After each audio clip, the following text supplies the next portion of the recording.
Hello, my name is Robert Trusardi, and I am the creator of Castles the NFT Game. It is an amazing game where you get to own your assets and build an empire and fight with heroes, customize them with awesome armor, battle monsters, and compete with other players for prizes. And all of this happens on the Wax blockchain, which has very minimal to almost non-existent fees, especially compared to something like Ethereum. So why I'm super excited for Castles and why I built it was because I always wanted to live in this medieval fantasy world where I could be a mage, or I could be a warrior or a thief, and I could own my items, I could own my lands, I could trade those for other people for something that could be exchanged for fiat. I can trade my Castles NFT items for Wax tokens, which can be transferred to fiat. And you can't do this in a game like World of Warcraft. And that's really what I want. I want to live like a World of Warcraft type world and be able to trade my items for something like fiat. And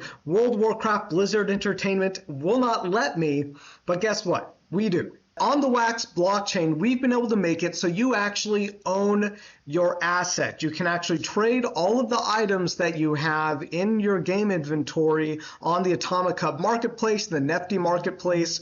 So there are all these assets like my heroes, my lands, my castles, my royal seals. These are all things that I can actually trade on the marketplace. You can see here these royal seals. These are all being bought and sold between players. This is one of our hardest items, because royal seals are one of the most important assets in the game, and they're only produced by castles, another asset in the game.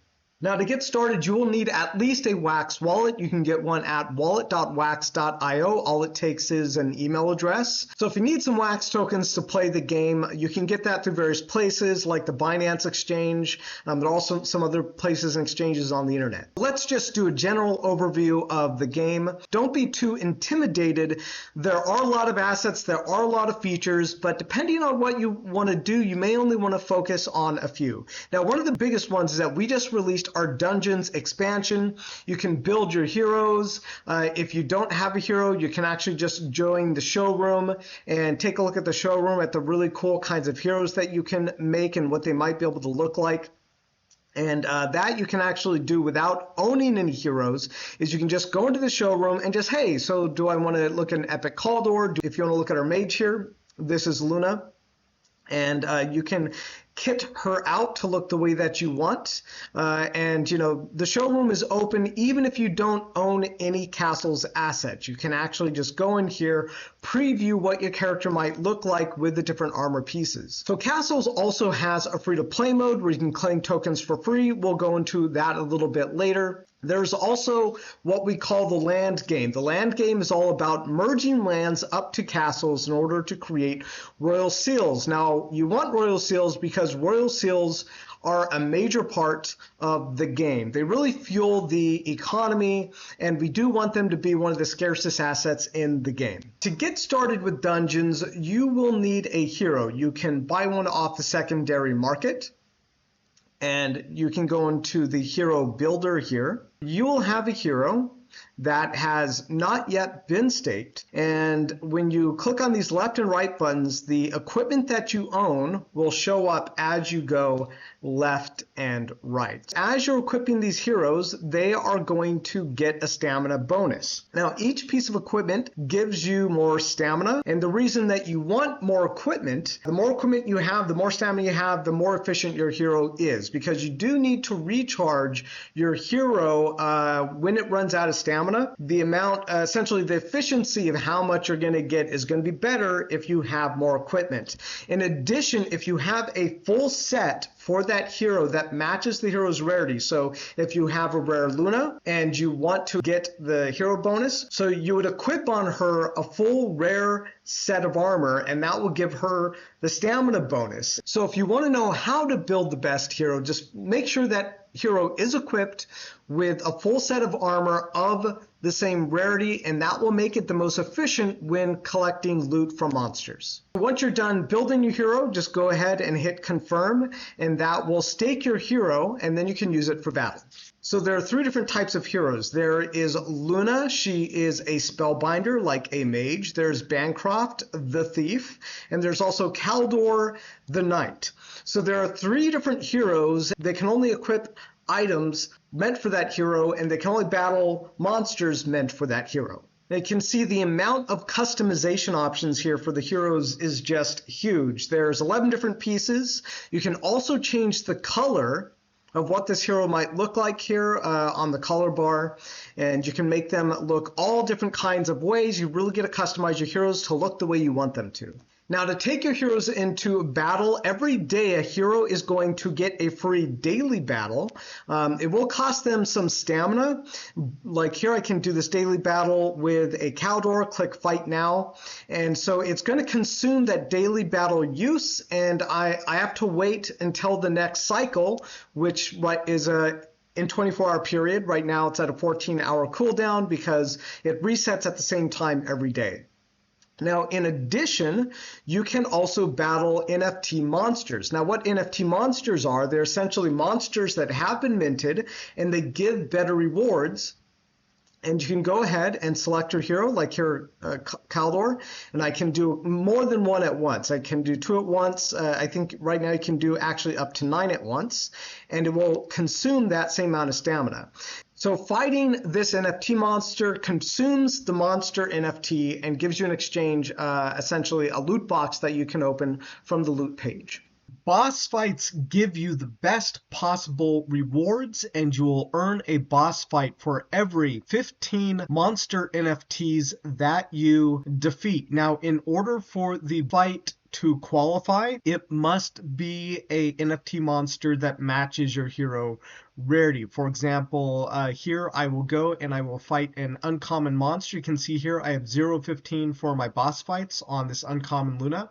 I'm going to have her fight a monster, and this is going to give her a +1 on her fights until the boss fight. So every 15 NFT monster battles or daily monster battles, you will be getting a +1 for your boss fight. You can actually get boss fights just by doing the daily battles, but it'll take you about 15 days to actually get to that boss fight just by daily battles alone. But you can speed that up by fighting monsters. Now, if I fight a common monster with this uncommon Luna, it's not going to count towards her boss fight. If you want the battle to count towards the boss fight, and this is a balance thing, it has to work this way for balancing, so you can't feed like a bunch of common monsters to a mythic hero to get that boss fight. That just doesn't work.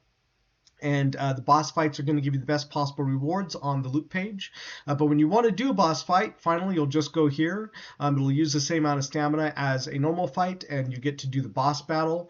And this will give you that chest over on the loot page for a boss chest. It'll basically use up the amount of boss points that you have.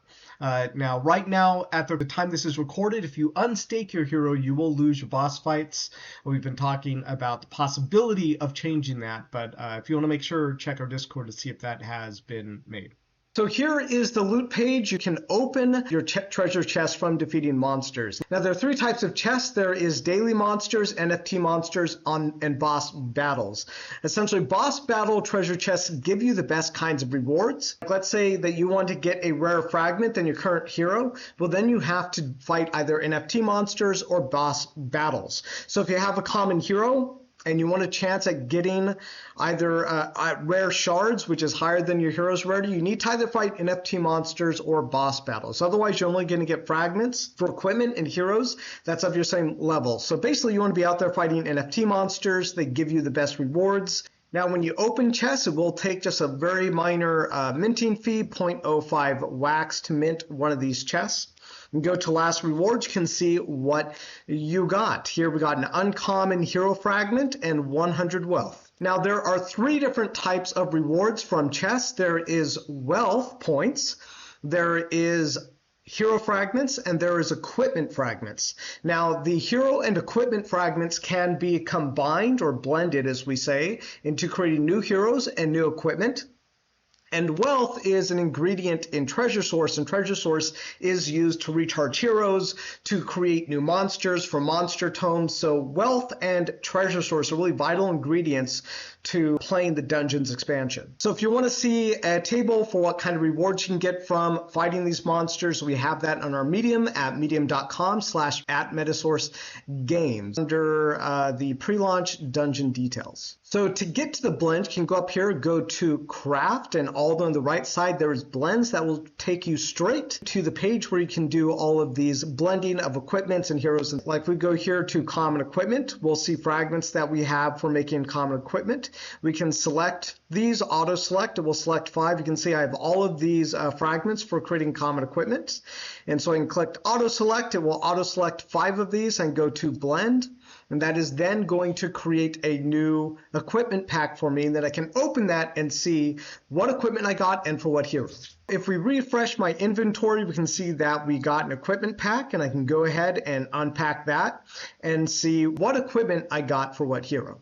So here we go, I'm unpacking, and we got a common Bancroft weapon. It is common, so you can see it's here for Bancroft, and you can kind of see what it looks like here. It's like this little crossbow that he has on his hand, and it is common 3, because we have up to 6 different sets for the common Bancroft. Let's say that you don't have a common Bancroft, but you do have like a common Luna. You could go on the marketplace and trade this and sell it, and then go buy a common Luna piece of equipment that you need. So how do you get these NFT monsters? Because you want them, because they give you better loot.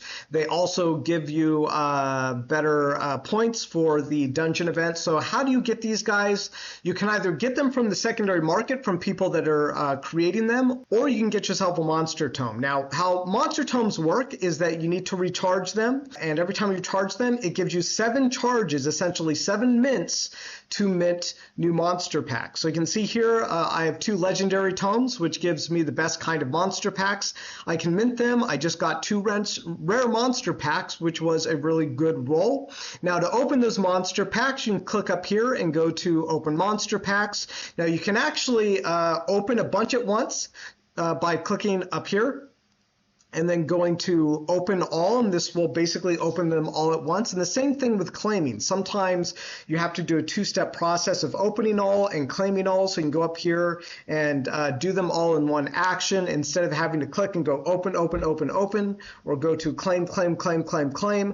Just go up here, go to open all, claim all, and it'll do it all in one big go. So I'm just going to do a individual opening of a monster pack so you can see what it looks like. You can see I have all of these monster packs that I have been hoarding, these rare ones, and so I'm going to go ahead and open this up on Atomic Hub. You can also open up on FD Blocks or the website.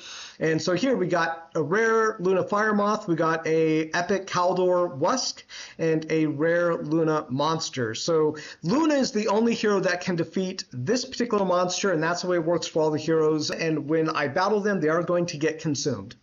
So let's talk about 2 resources that are important to dungeons. One is Treasuresource and one is Runesource. We've already discussed how to get Treasuresource, but how do you get Runesource? Well, Runesource at the time of this recording is only created by either minting lands or by using the Blacksmith Guild. So at the time of this recording, there isn't a way out yet, but we do plan to do it in certain ways, either an event or have a Runesource crafter. These are things that are coming. Runesource in particular is used for really basically premium high-end dungeoning. It is used for recharging epic and the legendary tomes, and it's also used for recharging heroes that are rare and above. So as we start to turn up the scarcity on some of the heroes, the rare heroes are definitely going to start to become more rare. So there's only going to be so many mythics out there. So you want to get yourself up to a mythic as soon as possible, because if people have the mythics, might not be willing to let them go so easily. So this is the Blacksmith Guild. It is what we call a wonder, where players crafted these during an event, and how it works is it upgrades equipment. Now there are 2 types of forges when I recorded this. One is the reforged slot, which is what we call the low bounty, and masterforged slot, which is what we call the high bounty. You can see here the low bounty converts common equipment into uncommon equipment, and the high bounty converts uncommon equipment into rare rare equipment, costs 1 equipment, and then some metal, which is part of the crafter line, and you get this from the miner crafter, which is over here, and get that on the secondary market, and then you can craft the metal using the miner. You just select what you want. You can sort all your pieces here from rarities to the type of hero. So here, if we wanted to upgrade, we would click this Luna base, and then we would click the Master Forge slot, and then we would click Upgrade Now, and then it would tell us what it's going to consume and what it's going to give us. A Reforge takes 3 days, and a Master Forge takes 7 days, so you'll have to wait for those to be complete until you can claim them. As an added bonus, the Blacksmith Guild also gives you Runesource. You can see right here that creating an uncommon equipment using the Blacksmith Guild is going to give you 160 Runesource.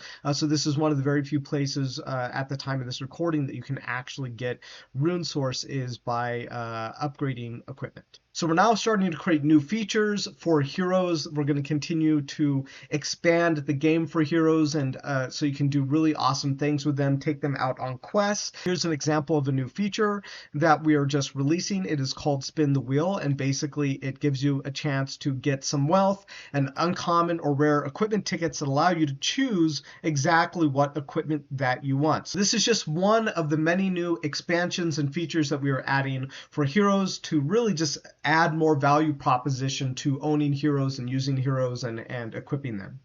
Another thing we're planning to add for heroes is more wax rewards. We know people like this because it's kind of like getting cash rewards, cash prizes, so we're going to continue to add those into the hero expansions as well. So now the land game is another part of Castles that is exciting and a lot of fun.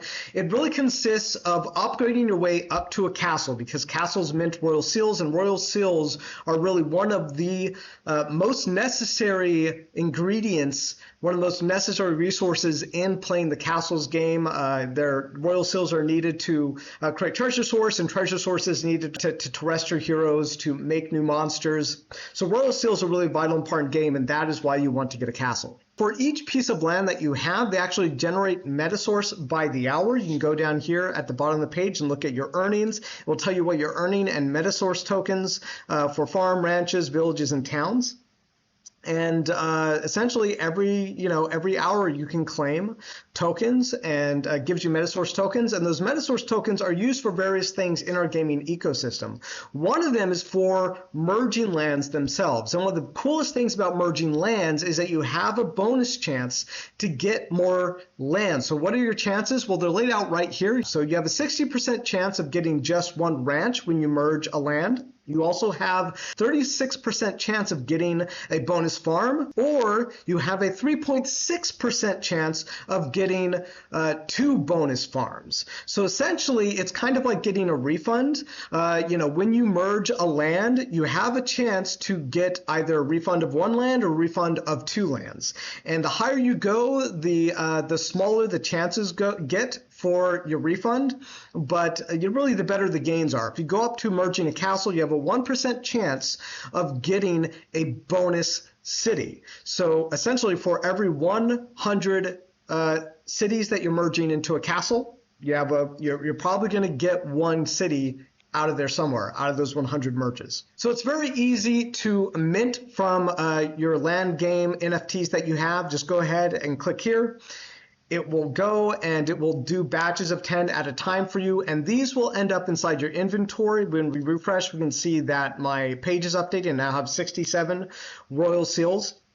And every 7 uses, you have to recharge these, and you can batch recharge them here. It does cost some wax to mint some of these, and that's to cover the base cost of minting assets, because it does cost something intrinsically to mint things on the blockchain, so you do have to cover that.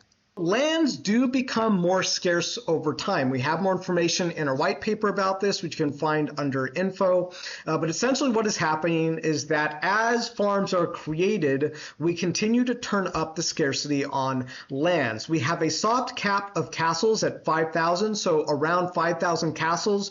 We really don't want to see any more castles being made once 5,000 are out there. So how we do that is we start to increase the cost of creating new lands. It just starts to make less sense to make new lands and new castles because the costs get so high, and the merge costs in Metasource also starts to become very high. Now, barons are also one of our most talked about assets. They were one of the earliest premium assets for the game because they mint lands. So at the time of this recording, it is a 95% chance for a farm, 4.5% chance for a ranch, and a 0.5% chance for a village. Now, barons also adjust as the scarcity of lands increase and as we increase the cost to merge lands, create lands, and essentially start to reduce the scarcity of castles. Lands will also be changing. That includes from the barons, so something to keep in mind that these numbers are probably not going to stay the same as we continue to get to more scarcity for lands. Barons have really been a staple of the game for now. They have produced an incredible amount of value into the game ecosystem. You can recharge them for royal seals and also mint from them once per a day. So this means that Baron rewards may continue to change or evolve over time, so just keep up with our Medium blog and our Discord to get those latest news.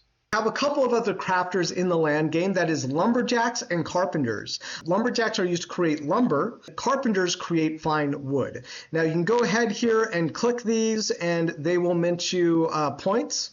And you can then actually trade these points into NFTs. So here I can actually convert the lumber FTs, points that are on my contract, and I can mint them into NFTs and actually trade those on the open market. So if you're using lumberjacks and carpenters and you want to trade some of those on the market, you can just go up here and you can swap them into NFTs and vice versa. If you buy some lumber or fine wood on the open market, on the, say, Waxatomica marketplace, you can then actually convert those back into points by clicking up here.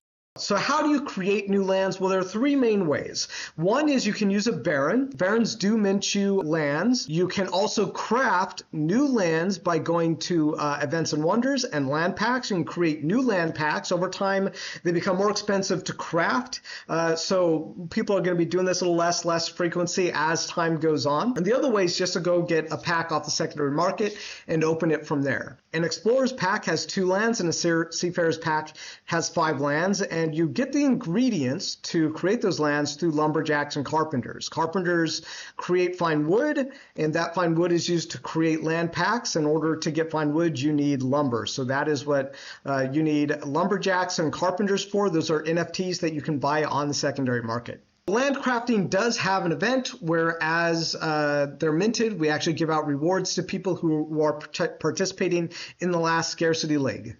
Now, the Royal Courthouse is kind of a special case wonder where every month we've been dropping rewards, and it was intended that as people buy Royal Seals directly from us, that we would give you 50% of the wax as rewards back to the players. Now, the original price point of Royal Seals was $5, and they're well below that at the moment. So essentially, people are really not getting this. So what we've been doing instead is as we do drops from ourselves, we actually go and reward players sometimes 5 to 10% of what we earned from that drop, and we give that back to the players. So the Royal Courthouse is really just kind of like a little wonder that's like a feather in your hat. We continue to give people rewards for this, and this was, player crafted. So we didn't sell the Royal Courthouse.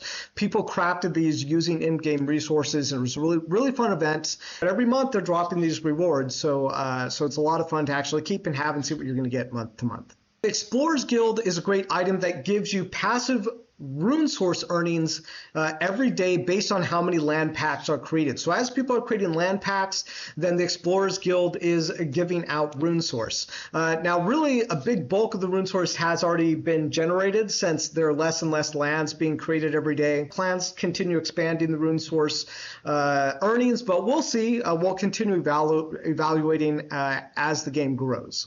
But essentially what's happening here is that depending on how many land packs are created every day, you're getting a drop of Runesource daily. Okay, so how does the free-to-play work? Well, you can go in here and you can claim tokens for free every day, and you can upgrade your character power, and the higher the character power that you have, the more banquet tokens that you're going to be earning.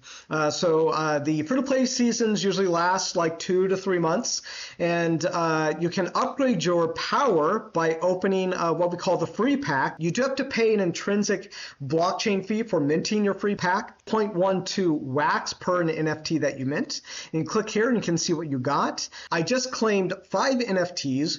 Only one of them I can use with my particular faction. So what happens is you have a faction for your character, and your character can only consume power-ups of that faction. So it's a lot of fun to claim the packs and trade the factions that you don't need with other players that actually do have your faction. So in this case, I have a candy cane from that last pack. But then I got a couple of Nightshade and Builder faction NFTs that I can't use. So what I'll do is I'll go sell those on the secondary market and then go buy faction power-ups that I actually want to use from the secondary market and then consume that with my hero. So here I can go and power up my hero. And this is going to increase her power by 1, a very small amount just for this demo purpose. And then you can equip active tools and active badges, and this will actually increase your power over time. So what you want to do is you want to be collecting banquet tokens and in-source tokens over time. And at the end of the season, you'll be able to go into the season rewards by going here, free to play, go to vanity rewards. You can convert the tokens from the past season into vanity points. And then you can use those vanity points to buy chef tool packs and badges and trophies, and then you can convert any leftover power-ups into vanity as well. The conversion is very low, old free-to-play assets into vanity points, but you can, that option is there even though the conversion is very low. So usually what happens is a lot of people, they get up their power really high early in the season, and then like in the last half of the season, the last month or a couple of weeks, all they'll do is accumulate the banquet tokens and the in-source tokens, and then they will use that to convert into vanity and then get the tools. Like the chef tool is only active for 1 season, so it is consumable, so you might want to get a couple of those tools, combine them, use them for future seasons. The active badge is permanent. So you can also swap out your character. If you have a skin, you actually own the skin, you can trade it with other people on the market. So at the end of the free-to-play season, there will be rewards. We usually increase these rewards to be more than what you just see here, depending on how many players we're playing. We love to give out a bunch of those rewards to people who are actively participating in the free-to-play. And yeah, you can also see the leaderboard here for people who are in Builder's Guide, not Nightshade or total players overall. I am 138. That's not too bad for the free-to-play. So a shout out to my business partner, Josh Erdhall Cantrell and Victor Lopez from Apex NFT and the entire Apex NFT team. Zhao's done an amazing job with smart contracts. Everyone's just done an amazing job building the best NFT blockchain game.